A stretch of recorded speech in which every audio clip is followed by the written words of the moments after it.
समझो, जैसे जैसे दुख प्रतिकूलता होती वैसे वैसे आध्यात्मिक अनुभूतियों की तरफ आगे बढ़ता है भक्त। दूसरे लोग देखते हैं कि उसे बड़ा संकट है, विपत्ति है, दुख है, लेकिन उसकी अनुभूतियों को नहीं, वो भगवान प्रदत्त है। वास्तव में प्रतिकूलता वही है जो भगवान से विमुख कर दे। वो प्रतिकूलता, वो दुख, विपत्ति नहीं जो भगवान के अनुभव में डुबो दे। सांसारिक राग आसक्ति से पतन होता है, इसलिए भगवान अपने भक्त की प्रतिकूलता, विपत्ति, दुख आदि पर ध्यान नहीं देते, उसके भाव को दृढ़ करते हैं, अध्यात्म की ऊंचाई बढ़ाते हैं। इसलिए भगवान भक्त के पास आई हुई प्रतिकूलता सुरक्षित रखते हैं, कहीं फंस न जाए अनुराग में, अनुकूलता में, संसार के राग अनुराग में आगे बढ़े। इसलिए पग पग पर भक्तों के जीवन में प्रतिकूलता देखी गई और उनको कभी निराश उदास थोड़ी देखा गया। विनाशाय च दुष्कृतम, दुष्ट मनुष्य अधर्म का प्रचार करता है, धर्म का नाश करता है। दुष्ट की पहचान जो शास्त्र विरुद्ध आचरणों को स्थापित करता है, शास्त्र विधान का खंडन करता है, उसे दुष्ट कहते हैं। कोई भी हो जो शास्त्र विधान का सम्मान करता है और शास्त्र निषेध का त्याग करता है, उसे धर्मात्मा, साधु कहते हैं, महात्मा कहते हैं। भगवान उनका विनाश करते हैं जो शास्त्र विधान का उपहास करते हैं और निषेध की स्थापना करते हैं। ये नहीं करना चाहिए तो कहते करो, कोई भी हो, परिणाम देख लेना, परिणाम देख लेना। विवेकवान परिणाम का इंतजार करते हैं, तुम क्या बो रहे हो ये नहीं देखते, जब काटोगे तब तुम्हें बताएंगे क्या काटा तुमने। जो मनुष्य कामना के अत्यधिक बढ़ने के कारण झूठ, कपट, छल, बेईमानी, दुर्गुण, दुराचारों में लगे होते हैं, उनका स्वभाव बन जाता है शास्त्र की निंदा करना, साधु की निंदा करना, सद्गुण सदाचारियों पर अत्याचार करना, उनको दुख देना। भगवान कहते हैं ऐसों का विनाश मैं स्वयं करता हूं, तिनकर काल रूप में भ्राता, उनके लिए मैं काल दंड बन जाता हूं। दुष्कृताम, दुष्कृति करने वालों का विनाश आए च दुष्कृताम, विनाश करता हूं। महाराज भगवान तो सब प्राणियों में सम है, उनका ना तो कोई मित्र है ना बैरी है। फिर वो तो बोले समोहम सर्वभूतेषु न मे द्वेष्यः न मे प्रियः, फिर ये क्या लीला है? अरे उनके लिए जैसे महात्मा तैसे दुरात्मा, वो तो सब में विराजमान है, उनके लिए न कोई द्वेष का पात्र न कोई राग का पात्र है। समाधान, उत्तर, संपूर्ण प्राणियों के परम सुहृद होने पर भगवान किसी से भी वैर नहीं करते। पर ध्यान रखो, भगवान का एक वचन है, वो अपने शरणागत का पक्षपात करते हैं। हम भक्त पराधीनो असुतंत्र। जो भगवान के भक्त से वैर कर लेता है, भगवान उससे वैर कर लेते हैं। सुनो सुरेश रघुनाथ स्वभाव, निज अपराध रिसाही न काऊ, जो अपराध भगत कर करई, राम रोष पावक सो जरई। भक्त भक्तिमान, भगवान का अपराध कर दोगे तो क्षमा कर देंगे, लेकिन भक्त का अपराध कर दोगे तो पक्की दुश्मनी ठान लेंगे। दुखिया को न सताइए, दुखिया देगा रोए, जब दुखिया के मुखिया सुने तो तेरी गति क्या होए। एक काल के थप्पड़ में सब फैल जाता है। ये तो अभी जवानी है और बुद्धि चल रही है, तो जो चाहो बोल लो, समय आएगा बोलने लायक नहीं रहोगे, प्रार्थना करने लायक नहीं रहोगे।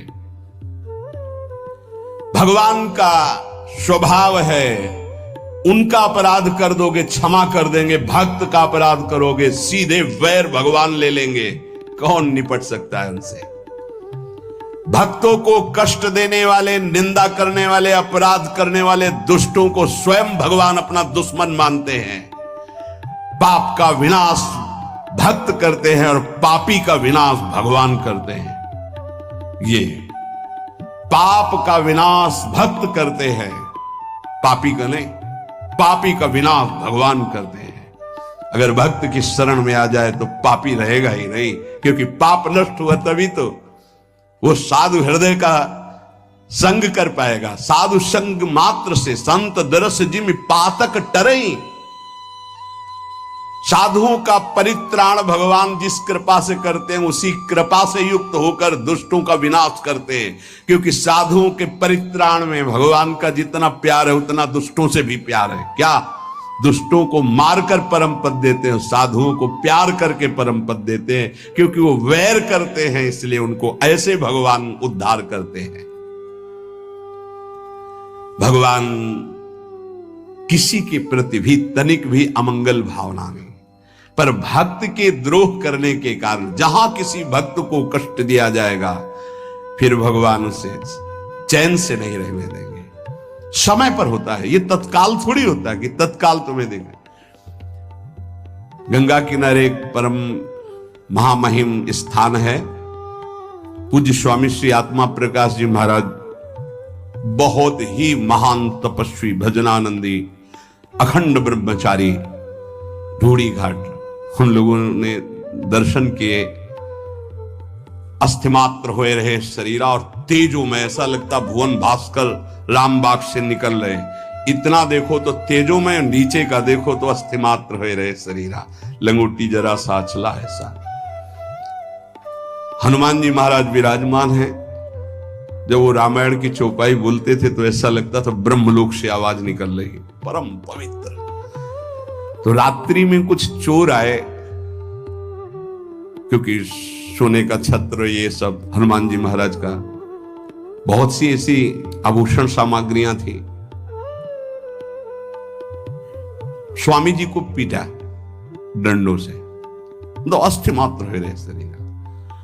बड़े बड़े कानपुर के अधिकारी जन प्राण समर्पित करने वाले थे, बहुत उनका प्रभाव था। जैसे उस उनका व्यवहार गांव की भाषा थी, उरे कलेक्टर, ऐसी बात, उरे कलेक्टर, रोड बन जाएगा, करे ये वाला बन जाएगा, हाँ सरकार बन, ये बनवा दे, ऐसे गांव की बात, बिल्कुल सरल स्वभाव, न मन को टिलाई, परमहंस।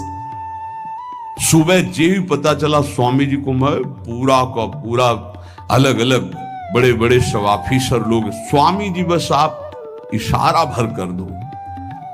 स्वामी जी जानते थे, त्रिका लग गए थे, उनका नहीं, किसी ने नहीं मारा है, ये देखो आपको इतनी चोट लगी। बोले हमारे कर्म का फल हनुमान जी ने दिया, कोई कर्म।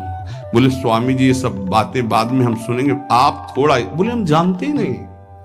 तो जानते हो, कुछ महीने बाद उन लोगों की जो दुर्दशा हुई कि चिल्ला चिल्ला के कह रहे थे कि हमने स्वामी जी को मारा, हमने ये सामग्री लूटी, हमने अमुक जगह बेचा, स्वामी जी से कह दो मुझे क्षमा कह दें।